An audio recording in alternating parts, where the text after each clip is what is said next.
Good morning, everyone, and welcome to our second meeting of the Agriculture Committee. And begin and ask the Secretary to call the roll, please. Representative All, Representative Bivens, Here. Representative Donworth, Here. Representative Freeland, Representative Hale, Representative Hart, Representative Holloway, Here. Representative King, Present. Representative Cook, Representative Massaroni, Representative McPherson, Representative Moore, Representative Payne, Here. Representative Pollock, Here. Representative Rayburn, Here. Representative Stalker, Present. Representative Tate, Representative Thomas, Present. Representative Tipton, Here. Representative Watkins, Present. Representative Pfister, Here. and Chairman Dossett. Present. We have a quorum. Thank you very much. Right there, before we begin, I'd like to remind everyone, please silence your phones. If we do have any guests that would like to speak, please sign up. And do we have any guests we'd like to introduce? Representative King? Thank you, Mr. Chair. If the Kentucky Cattlemen Ag Leadership Program will please stand, we want to make sure that you are recognized today. Chair and members, this is a 2-year program that is on a 3-year cycle. They happen to be in their 10th class of this wonderful program. The next sign-up application time frame will be in 2027, so it would be a wonderful opportunity for folks in your area to contact their local cattlemen association or the Kentucky location, and they will, consider the next application. But thank you all for being here with us today, and we just appreciate everything you do in your home counties. Thank you, Mr. Chair.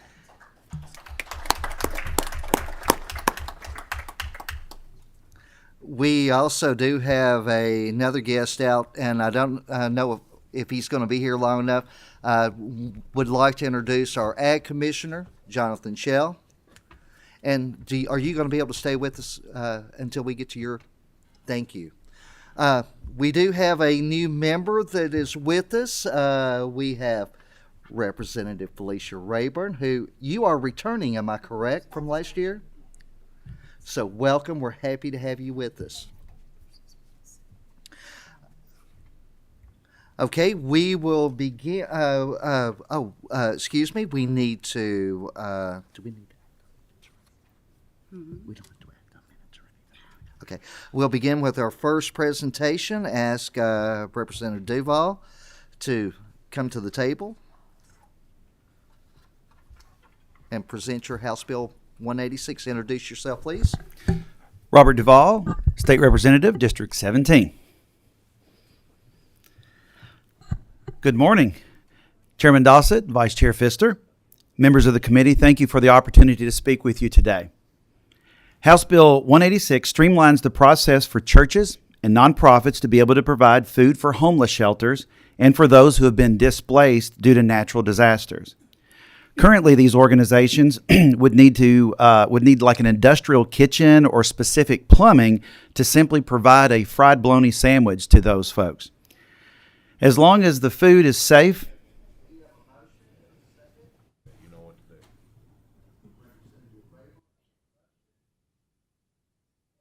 Excuse me, Representative Rayburn is the motion. Representative Pollock is the second. Do you want to continue or just move along? I'm happy just to sit here. Okay.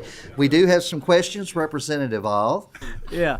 I'm sorry for my tardiness. Can I be marked as present? And then I got a question, if I may, Mr. Chairman. Yes, go right ahead. Okay. So we spoke yesterday briefly, and I appreciate your comment about a bologna sandwich.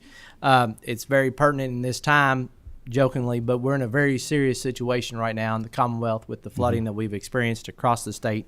Unfortunately, once again, the last time we had that happen, my family, we actually went down to Letcher County, spent a little bit of time, and there in the high school, we were sorting, the diapers and the clothes and some of the food goods, and they had in their gym, they had a little kitchen or kitchenette where they usually hand out popcorn and candy at basketball games, but they were handing out fried bologna sandwiches. Now, thankfully, I was in a different part of the school than my wife at the time, and I was able to actually have one of those and enjoy them.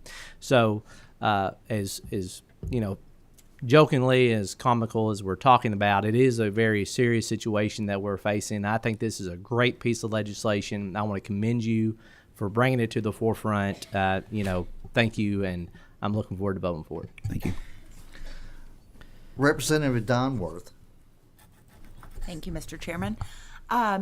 Would this apply only in those extreme relief situations such as flooding? or When would it's this a be declared natural disaster. declared Yeah, natural yeah. disaster? Great, thank you. I think this is a great bill. I think we're going to see more and more catastrophic events, unfortunately, as we move forward with climate change and everything else that seems to be coming one after another. So thank you for making this easier for other people to help Thank you. those who are affected. Representative Pollock. Thank you, Mr. Chairman. Representative Duval, great bill. Love it. I just want to take a second and give a shout out to in Campbellsville, my hometown of my church opens their doors for the fellowship hall, and we feed roughly 800 in our soup kitchen on a Tuesday and Thursday per week in little old Campbellsville.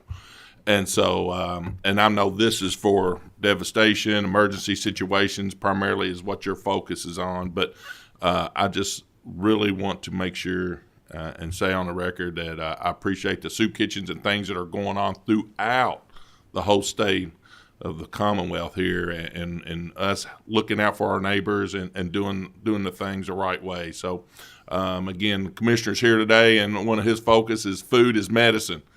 And it's important that people have food in their stomachs to get going and just kind of have that hope. And so, super important. Thank you for the bill. Thank you. Representative Watkins, please. Thank you, Mr. Chair. Representative, I think this is a great bill. Also, as a man of the cloth myself, I often am around environments where churches are stepping in the event of natural disaster. I see that there's also a component in here for donations to homeless shelters, for lack of a better Correct. word. Is my understanding correct that the donations to shelters don't have the sort of emergency stipulation that could be for any That's organization? correct. Yes, that's correct. So my question to you would be, as a follow-up, are there any sort of food safety concerns that we want to be, aware of? So we did specify in the bill that it had to be, safe and healthy. So, or wholesome is the word I think that's used in there. So yes. And Mr. Chair, just another thing. I've been raised in the church all my life. I know a lot of good, well-intended folks that may be running operations in their churches like we used to do when I was growing up. My one concern would be if folks are handling food well past the expiration date and they don't think about it or so. Any appetite for potential training to be offered, maybe from a health department or something, on how to safely handle food in the event that they go to a shelter or something? I mean, I think education on that subject is always very important. We definitely want to make sure we're providing the safest food to these folks, and we don't want to make the problem worse, right? Exactly, yeah. Thank you, Mr. Chair. Representative Stalker. Thank you, Chair. I appreciate the intent of this bill. You and I have had some conversations about this on the floor, and I just want to ask a clarifying question. So in looking at this bill, this is applicable to nonprofits that are religious-based, and it says that if they are putting up shelters for people who are experiencing homelessness, is the homelessness tied only to disaster relief, or are these two separate events? Yeah, those would be two separate events. Okay. So I'll make sure that it's clear on that. If it's not, we'll It does clear say it. or, but then I just realized, because we're talking so much about the natural disaster, that I wasn't sure if it had to be connected to a natural disaster, or if there was an organization that was already operating outside of a natural disaster, if this would be a Yes, it would not. The homeless piece of that is independent. Thank you so much. Do we have any further questions? If not, we'll move to a roll call. Representative All, Yes. Representative Bivens, Yes. Representative Donworth, Yes.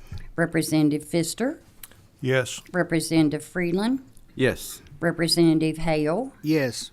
Representative Hart, Representative Holloway, Yes. Representative Kim King, Yes, ma'am. Representative Cook, Yes. Representative Massaroni, Yes. Representative McPherson, Yes. Representative Moore, Representative Payne, Yes. Representative Pollock, Yes. Representative Rayburn, Great bill, yes. Representative Stalker, Absolutely yes. Representative Tate, Representative Thomas, Aye. Representative Tipton, Representative Watkins, Thank you for the bill. Yes. and Chairman Dossett. Yes. House Bill 186 passes with favorable expression, and we believe it will do so on the House floor. Thank you very much. Appreciate the time. We're going to make a change in what we have on our schedule right here. We're going to go ahead and move on with House Bill 370. Ask Representative Payne to go to the table.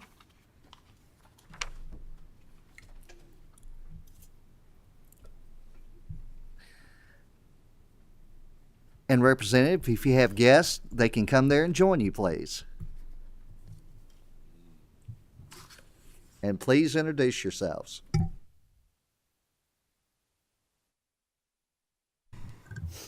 Representative J.T. Payne from the 11th House District, which covers Henderson County. Jonathan Shell, Commissioner of Agriculture. Brandon Reed, Executive Director, Office of Ag Policy, KDA. Representative Payne, Thank you. Begin. I'll just give a brief summary of this bill and then let my friends from the Department of Agriculture explain in further detail. But House Bill 370 is a fairly simple reorganization measure that will allow for major impact within the Department of Agriculture.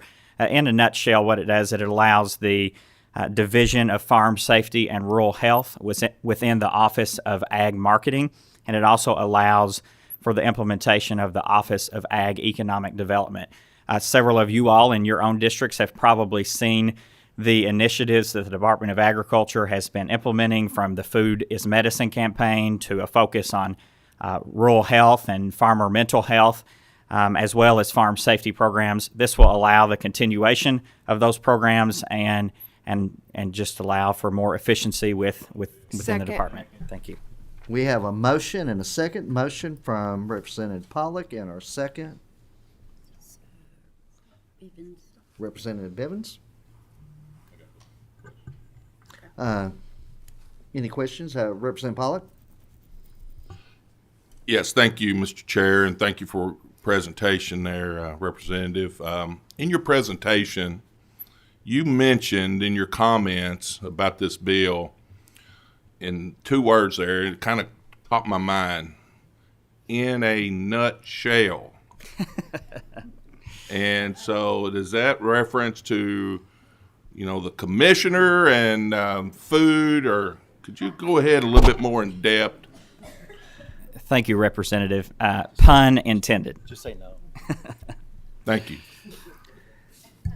Would the Ag Commissioner like to add a little something? I know I went to our questions a little quick right there, but would our Ag Commissioner like to add something on this? Mr. Chairman, I've never said that I'm a smart man. I know when there's a motion and a second on a bill, and so I'm going to reserve it for any questions that may be there. But I really appreciate this committee, and I appreciate you as chair allowing for this bill to come forward. Thank you.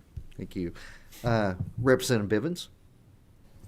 Thank you, Mr. Chairman. A few questions I've had about this particular bill is, I see we scratched out shows and fairs, and I've had people ask me, does that mean the Department of Ag is no longer going to participate with livestock shows and county fairs across the state going forward? No, Representative Bivens, this is to allow us to put a bigger focus on it. We're looking at how we can grow efficiencies in the department, consolidating where we can, so that we can utilize resources in a more meaningful way. For instance, we're putting a huge focus on our shows and fairs, even more so than has ever been put in the past, trying to grow that program. As many of you all know, one of the indicators that we use for shows and fairs is how many livestock are in the state fair, and we've been seeing a decline in that for the past 5 to 6 years. What we're hoping to do is to stop the bleeding, so to speak, to where that we can then start increasing with our 4-H participants across the state of Kentucky and our FFA and our livestock. One of the things that we're doing to show that we're putting a larger focus on that is we have actually started, there's not really a Super Bowl for Kentucky Proud in the livestock shows. And so this year in Casey County, we're going to be having the Livestock Classic, which will be the Super Bowl for Kentucky Proud kids to be able to go and do it. One of the things that we're doing also is we're trying to take the focus not necessarily on the animals, but on the kids themselves. Because what we find is that at times, you know, if you can buy a $15,000 animal, you can win a show. But these kids, a lot of them are blue-collar kids that are out in the state. They're doing their hardest. They're working as hard as they possibly can to showcase not only their animals, but their showmanship and the things that are going along with it. And so we're trying to put a bigger focus on these kids and how we actually operate with inside of shows and fairs. And so in doing so, we're trying to find those efficiencies. We're trying to consolidate where we can across the department so that we can put a greater and better focus on our livestock shows and fairs. Mr. Chairman, if I may have one follow-up. I want to thank you, first of all, for what you're doing with the Department of Ag, breathing some fresh air over there and with your staff. And, you know, it is very reassuring to those of us in agriculture to see these kind of ideas being brought forth and trying to implement them. And I just want to applaud you for your all's efforts and appreciate and very happy to support this bill today. Well, as a member of my transition team, Representative Bivens, I hope you are. Representative McPherson. Yes, just for Commissioner Shell also. So the other day, I think you had the opportunity, just as soon as the secretary was confirmed, she showed up at the National Farm Machinery Show. So you all walking down the aisles and stuff. Did you get a chance, opportunity to talk to her? And if you would like to expound on maybe the economic development that you think we could have because of, or her leadership and her, and I just appreciate the ag community being considered and all the economic development that we do, because it drives our state so greatly.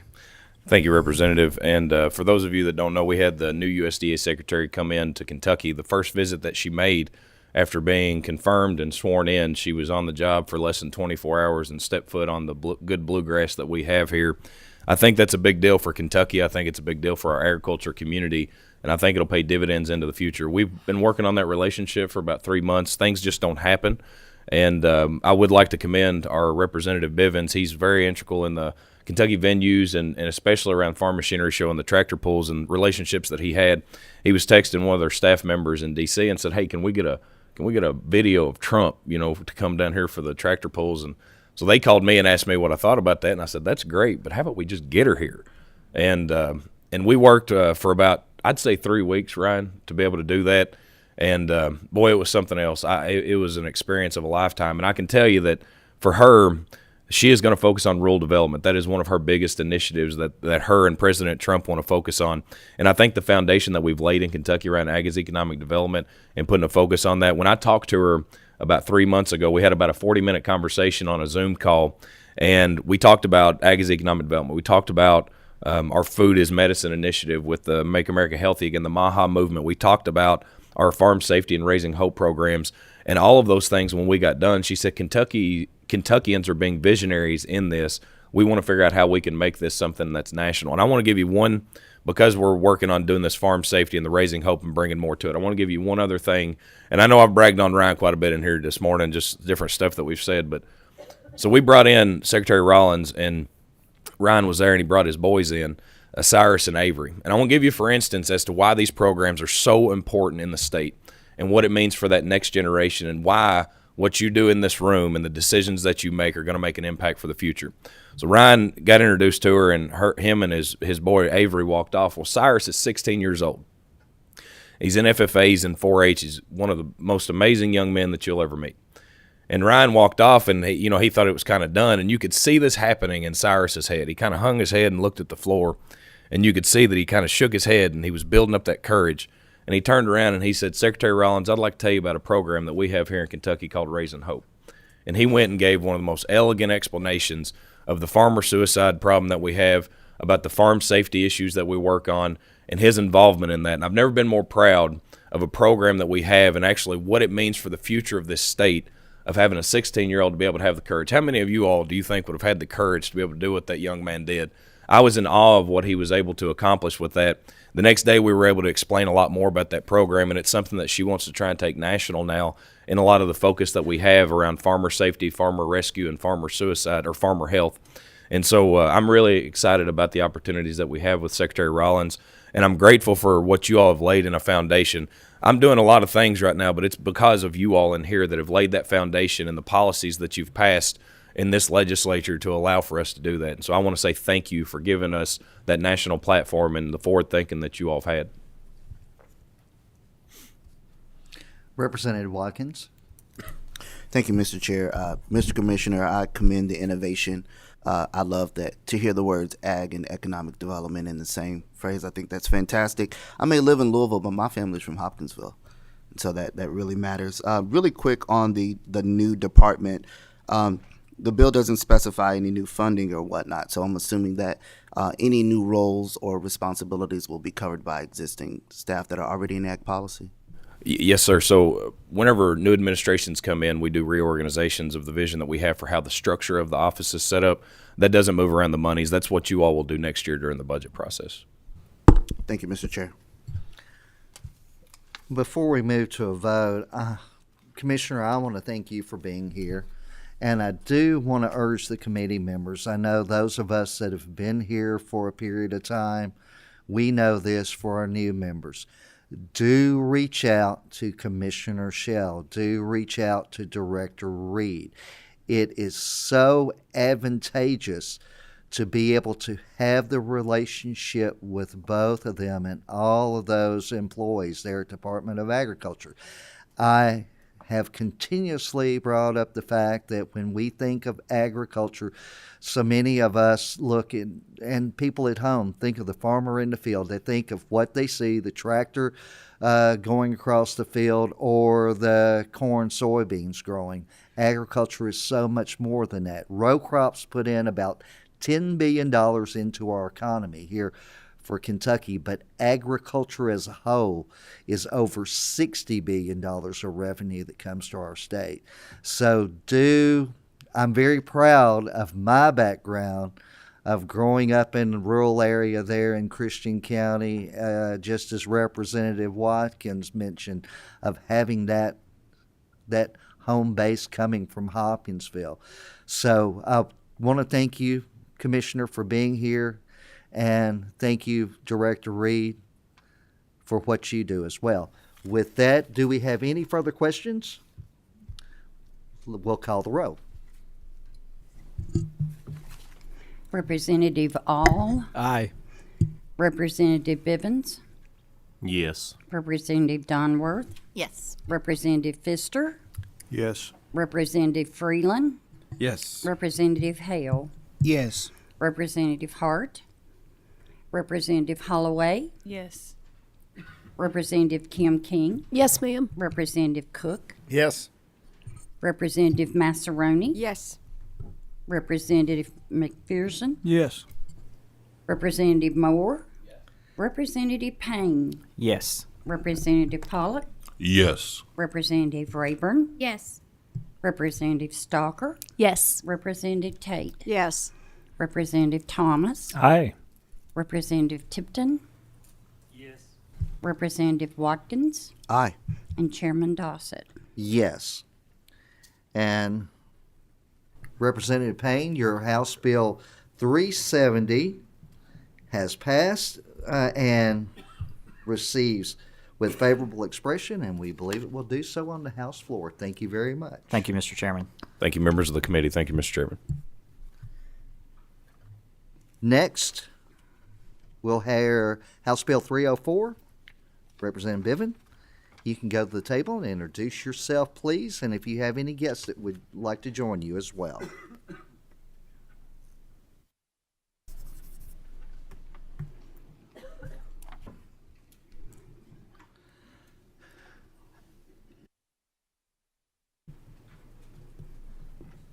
would you all introduce yourself, and you can begin. Thank you, Mr. Chairman. I have with me today here on my left Debbie Ellis, Executive Director of Kentucky Soybean Association, and to my right, Mr. Jonathan Reynolds, President of Kentucky Soybean Association. I'm Ryan Bivens, House member from District 24. So, House Bill 304 is just some very simple language to talk about soybean assessment. It's a cleanup language, the way I see it. So right now in Kentucky, we're under a federal checkoff when it comes to soybean assessment. The soybean assessment checkoff rate is 0.5%. It states in Kentucky revised stat. We have a motion and a second motion was Representative Tate. The second is Representative McPherson. Would you like to move on to questions? That'd be fine with me. Do we have any questions? Representative Tipton. Thank you, Mr. Chairman. Representative Bivens, I appreciate you bringing this. Now, I'm going to take a moment of personal privilege. Representative Bivens represents LaRue County, that area down there, but he is a Spencer County boy, born and raised. I've known him and his family for many, many years, and glad to have him serving with me in the General Assembly. As a former farmer myself, I'm very familiar with checkoff dollars, with the importance of to agriculture producers for promotion and research. I was a dairy farmer. You all have heard of Got Milk. It didn't just happen. There was an assessment out of our milk check. I raise beef cattle still. I'm sure you've heard of beef, what's for dinner? We sell an animal, there's a checkoff that goes to that to do that promotion, so I'm sure the same thing is here. So I appreciate your efforts on this. And it's been a while since I've raised any soybeans, but I've done that too. One quick question, just for clarification. Now, it says no assessment on any referendum. Is there going to be a need for a referendum, or is that referendum already taking place? Could you clarify that for us? It's my understanding that referendum has already taken place. If the federal checkoff goes away, then our state checkoff would go back into effect. Representative Moore. Thank you, Chairman. I'm guessing I know the answer to this question based on the guess with our representative there. Do our state soybean producers approve and support this referendum ceiling increase? Yes, sir, they do. I'm happy to represent 25 of our directors that are on our board, and all of them are in approval, and they represent district and farmers and districts from all across the state. So, thank you. And Mr. Moore, if you will allow me, I will say Jonathan represents the association side of the soybean industry in Kentucky, which is a membership-driven side. When it comes to checkoff dollars are never used for anything policy-related, so no government connection. There is a very fine line that you draw there between the use of those dollars. Thank you for that clarification. Representative Donworth. Thank you, Mr. Chair. I think this is a great program. I appreciate Representative Bivens as well as the Soybean Association. I've talked with Farm Bureau as well as several individual soybean farmers. They're all very much in support. My cautionary tale here is that this is the start of things that we as a state government are going to have to adjust based on changes at the federal level. And I just want to record that for the record, that as there continue to be additional changes to the federal government, this is something we're going to have to address more and more of. So I just want to register that comment. Thank you. Do we have any other questions? If not, ask the Secretary to call the roll. Representative All. Aye. Representative Bivens. Yes. Representative Donworth. Yes. Representative Pfister. Yes. Representative Freeland. Yes. Representative Hale. Yes. Representative Hart. Representative Holloway. Yes.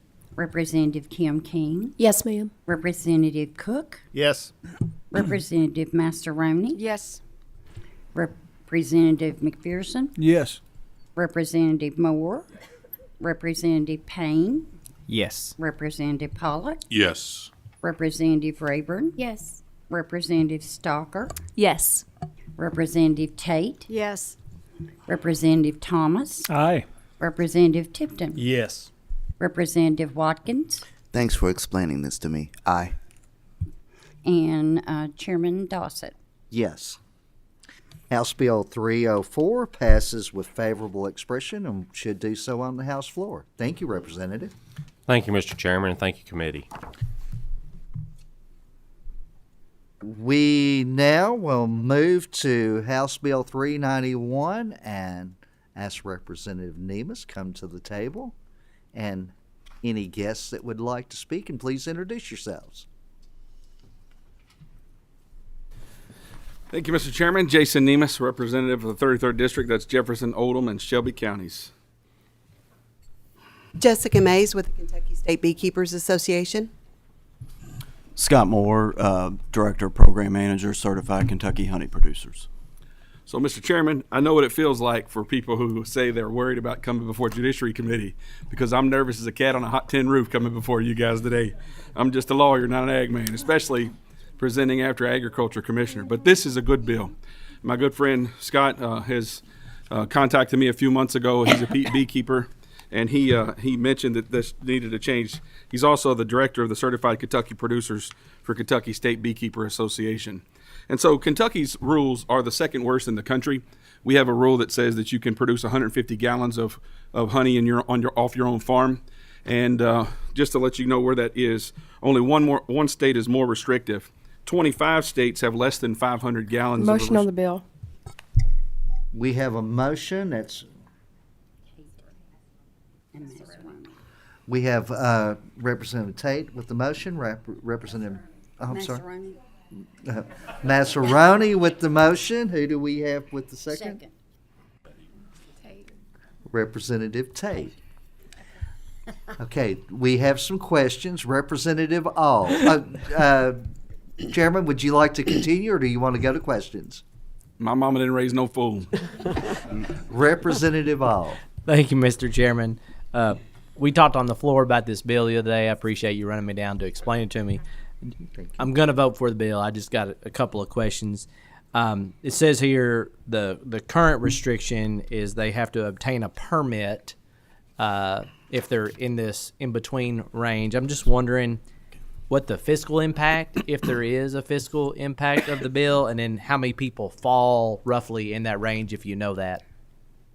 So currently, the way the statute's written, if a beekeeper produces more than 150 gallons a year, they have to produce that in what we call certified honey house or a commercial type kitchen, and it's catching a lot of beekeepers. I don't know if I can give you, and I don't know if Jessica has a number off the top of her head, but we have roughly about 3,000 beekeepers in the state of Kentucky, and that it's a rough estimate. We don't have apiary registration in the state of Kentucky, so that's just through USDA surveys and things like that. But that would be the whole everybody. That would be everybody, and so it catches quite a few people. And over the 23 years that this law has been in effect, a lot of beekeepers adjust because a certified honey house runs upwards of six figures, about $150,000 rough estimate. So they just kind of stop producing at that 150 and go into other areas of beekeeping, such as selling bees or queens and things like that. Yeah. And I might add as well that Indiana and Ohio both have unlimited regulations. So by putting the ceiling, people have just left Kentucky to go to neighboring states where they can produce more. So, and that's another thing I was going to mention, Mr. Chairman, is there are 24 states that have no regulation at all. This is a step toward that, hopefully. And so it's honey obviously is a very safe product, and we would like to go there ultimately. But right now we're going to the 500 with this bill.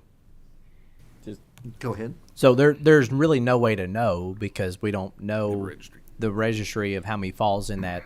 But there will be some obtaining the permit. I don't know if the permit's $25 or $1,000, but they would not have to obtain that permit. So there will be some fiscal impact. We're just not sure what. Is that fair? I think that's fair. Okay. Representative Payne. I just wanted to make a quick comment that I think this is a great bill.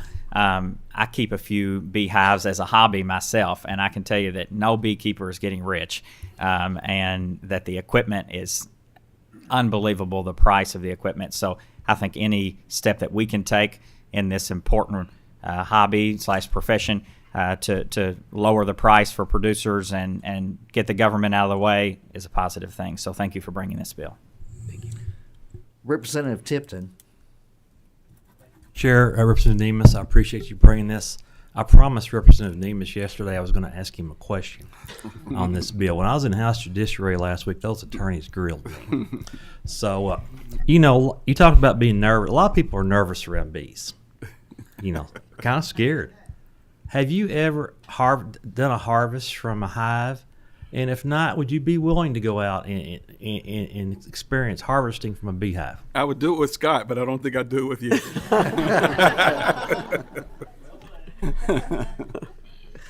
Representative Pollock. Thank you, Mr. Chairman. Just a comment. Last fall, I planted, I call it the pollination, about 8 acres. I got tired of mowing. So I got a variety of all kinds of beautiful flowers, cross my fingers, are going to come up in this 8 acres on my little 30-acre farm. Jessica, I do need to get with some of my locals down in Campbellsville, Taylor, Greene, Marion area, and bookeepers are very active down in our area. But Representative, you've done an excellent job. I don't want to be involved. I got attacked by yellow jackets one time on a mower. And for the record, Mr. Chairman. Not the same. Well, when you brought this presentation today, I just Winnie the Pooh keeps popping up in my mind. But appreciate this, Bill, and thank you for the support. But I do want to touch base with you afterwards. Absolutely. Thank you. Mr. Chairman, you have some honey with you, and some of it is the honey straws here are from Midway, so I'm trying to make sure Representative Pfister gets on the right side of this issue. Representative Cook. Thanks, Mr. Chairman. This question's for the whip. I had no idea he was so knowledgeable about apiaries. And my question, with all his knowledge, how many bees do you have to have in the honey house to have 500 gallons of honey? I'm smart enough to yield. And I'm from Bourbon County, so I appreciate it there too. So a strong hive in the summer will have about 60,000 bees. And so if you're going to be, the average in Kentucky is around 40 to 50 pounds per hive. So, or 40 to 50 gallons per hive. So if you're this 6,000 pound limit here, you know, you're probably talking 80 to 100. I would say probably upwards of 100 hives to reach that 6,000. So it's, and each year you don't know, depending on, we've talked about natural disasters and obviously the environment, the food plots affect what the yields for those hives. So the honey house itself is where you bring the supers, which is where the honey's stored above the hive. So you don't bring bees into your honey house, you bring those supers in, but you're talking if there's maybe 2 or 3 supers per hive times 80 to 100 hives to bring into that honey house. So, Follow-up question, Mr. Chairman? Yes. So I know it's kind of funny, but my question, I'm just curious on the urban hives that you see, like how much honey an urban producer, you know, somebody that had these hives there, how much they would actually be producing. That's where I was going. So actually I have both urban and an out yard in Henry County as well. In my urban yard, so I'm on the east side of Louisville, very close to E.P. Tom Sawyer State Park. And my beehives there probably do better than the ones that I had out in Henry County last year. They're really good at foraging about 2 to 3 miles from their hives, and they really like tree pollen and tree nectar a lot. And so I think that state park affords me just as much honey as I do even out in the country doing pollinating services for a farm out in Henry County. And I might add, we also have a lot of schools that have beehives now. So we work with their science and programs. So, and they'll have 3 or 4 hives at a school with no problem. Representative Thomas. Yeah, I appreciate you bringing this bill, Representative Nemus. It's so ironic. Just a week or so ago, we were reading kids' books for a video that would be produced out into our local schools all about ag products, and I picked up the one on bees. Mm-hmm. And I learned more off that book than I think the kids will learn. So It's really neat, and I appreciate you bringing this. My father used to raise bees out when I was young, and I always remembered the smoking and trying to get them calmed down to get the bee honey out, and it's fascinating. So Jason, if you do get a chance to do that, I highly recommend it. It is neat. So thanks for bringing this. Thank you. Representative Watkins. Thank you, Mr. Chair. Thanks for the bill, Representative and guest. I love honey, but I'm allergic to bees, so I would probably stay far away from a hive. I guess my question is, I agree with it. I'm going to be a yes on it, but are there any sort of mechanisms that exist to prevent any out-of-state producer from, benefiting under the exemption? And could you talk a little bit about that? So we did add the wording pure and unadulterated honey, because honey is the third most adulterated commodity brought into the United States. So we wanted to put that in there. And we also added that he or she produced in Kentucky, because we do want this to benefit Kentucky beekeepers and not just bottlers, because we do know there's a lot that's imported, and we want this specifically to help Kentucky beekeepers. And the reason we changed off the farm to produced in Kentucky, excuse me, man, excuse me. Maybe you may got stung by a bee before you got here. Like Scott was saying, he has two different properties, and he should be able to join the honey together as long as it's unadulterated. That's the reason we changed it from off the farm to what it is now. And I'm assuming there's a mechanism to verify that someone actually. There's labeling requirements. Okay, great. Thank you. Representative Donworth. Thank you, Mr. Chairman. I want to thank you all for bringing this forward. I have very good. One of my first cousins was an amateur beekeeper. She had to retire recently from it because she was older. But I also have several friends and constituents who keep bees in Fayette County. So I want to thank you all for doing this. I also want to commend you all because I think this has an added side benefit of helping with our pollinators, and I think that's a really great thing. So thank you. Representative McPherson. Just as a discussion here, and as was going, are y'all part of the Kentucky Proud program? We have Scott, you want to talk about? We've got the Certified Kentucky Honey Producers Program, and a lot of our members are Kentucky Proud. But we have our own certification, again, just to make sure that it is Kentucky honey and we have it tested. And yeah, so Certified Kentucky Honey Producers is the marketing arm of the Kentucky State Beekeepers Association, and it is separate from Kentucky Proud. And part of our program is it's an application process. So a member would submit an application, which runs through me. And then we do apiary verification that their hives are located within Kentucky. And then we also do some testing on the back end, some random testing that we'll send out to labs to have tested as well. So similar, but a little bit further than Kentucky Proud in a separate program. Do we have any additional questions? If not, we'll call the roll. Representative All. Aye. Representative Bivens. Yes. Representative Donworth. Yes. Representative Pfister. Mr. Chairman, I'd like to thank them for the buzz about Woodford County, and I am a yes. Representative Freeland.